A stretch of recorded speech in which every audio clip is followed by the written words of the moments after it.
Hello, and thanks for sticking around. I'm John Bachman, obviously not Steve Malzberg. Steve Malzberg will be along in a second. He's joining us via Skype from his home in New Jersey. A lot of folks impacted by this weather. Steve choosing to be safe, like a lot of folks should be, staying inside, but of course he can still be with us thanks to the marvels of technology. Also, we're going to get to some more of your calls coming up here in the program. The number up here on the screen, 561-369-0081.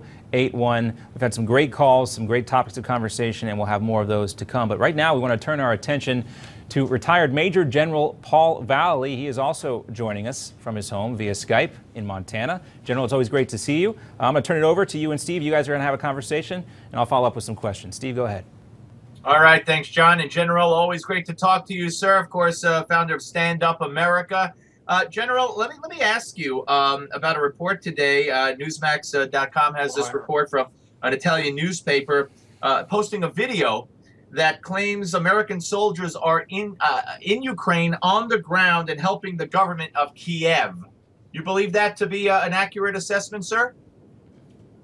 Well, I'm not sure, Steve. You know, there's been a lot going on in the last 24 hours in Ukraine. I knew we had sent some communications intel people over and maybe some advisors, but to the extent of how many, exactly where they are with the Ukraine forces or whether they're forward or not, we don't have any intelligence on that right now that the Pentagon is providing us or anybody else. General, it's John Bachman here. I wanted to ask you real quickly because there was actually an exercise back in September. The Pentagon announced that they were sending some 200 troops there to work alongside the Ukrainian army. Is this a continuation of that, or is this something different, or is the conflict entering a new phase? Steve, can you say that again, please, or ask a question? The volume was turned down. I apologize, General. This is John Bachman. I asked you because we had previously reported back in September of last year that the Pentagon was sending some 200 troops into Ukraine to train alongside the Ukrainian army there. Could this be something similar, or are what we're seeing here is a new chapter in this conflict between these pro-Russian separatists and the Ukrainians?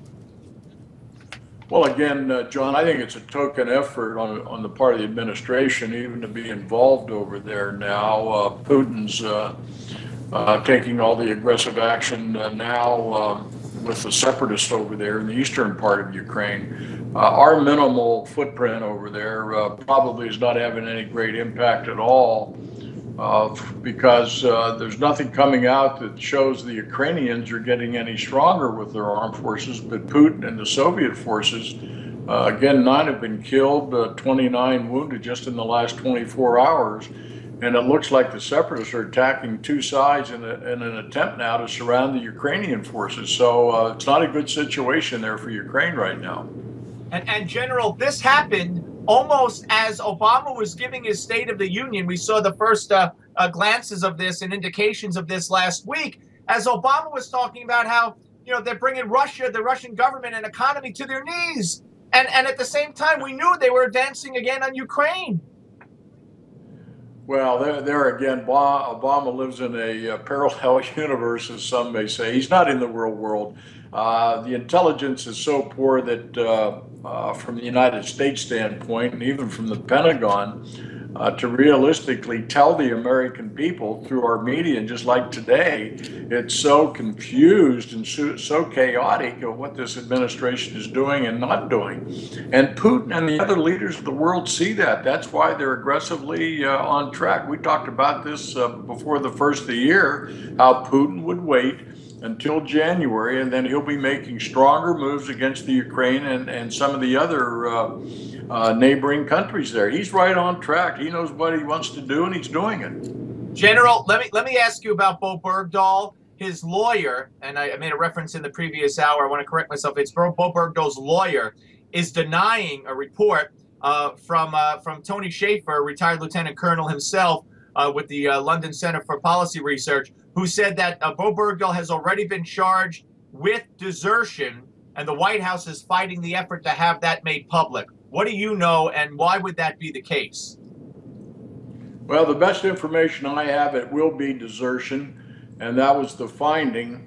But there again, they're putting a cloud of silence over the Pentagon and the spokesman. The generals and admirals, like we've talked about before, have got to stand up. They can't take it anymore. As Obama and his administration with Vallely and the national security team, they're destroying America. They're destroying our credibility, and they're gutting the military.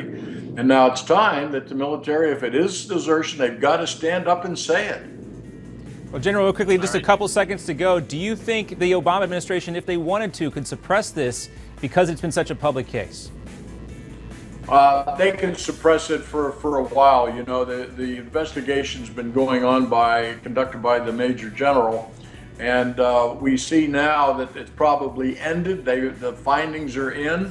They've come to conclusions, but the Pentagon is being shrouded and covered by the Pentagon to say you cannot divulge anything right now, but it's going to leak out. All right, General, we'll have to leave it there. We got to step aside. We're back right after this.